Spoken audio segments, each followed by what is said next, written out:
आइए चलते हैं अपने नेक्स्ट क्वेश्चन 9.5 की तरफ। What measures do you suggest to conserve energy in the houses. इस क्वेश्चन में आपने बताना है कि हमें क्या प्रोसेस करना होगा एनर्जी ऑफ द हाउस को कंजर्व करने के लिए। इसका मतलब ये है कि हमारे पास किस तरह हम लोग एनर्जी ऑफ द हाउस को मेंटेन कर सकते हैं, यानी कि कंजर्व करने का मतलब यही है कि नो एनर्जी इंटर और लीव। ठीक है, तो फर्स्ट तो इसमें यह है कि आप वॉल कैविटी करें। वॉल कैविटी का मतलब यह है कि आप वॉल्स को डबल करें और उसके दरमियान में कोई इंसुलेटर पुट करें।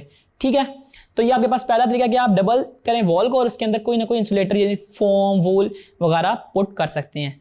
ठीक है, इसके अलावा आप ग्रीन हाउस इफेक्ट का फिनोमेना भी अपने घरों में जनरेट कर सकते हैं। क्या आप ग्लास या फिर पॉलीथीन शीट अपनी रूफ पर लगा दें।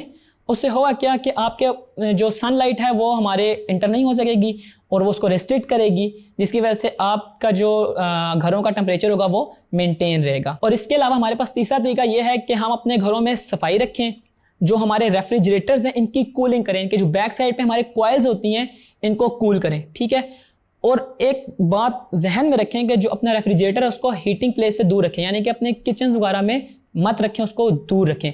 तो इन तरीकों से आप अपने घर की जो एनर्जी है उसको कंजर्व रख सकते हैं, यानी कि हमारे पास लॉस ऑफ एनर्जी कम होगा और सिमिलरली जो हमारे पास गेन ऑफ एनर्जी यानी कि टेम्परेचर घरों का इंक्रीज हो जाना वो भी कम होगा।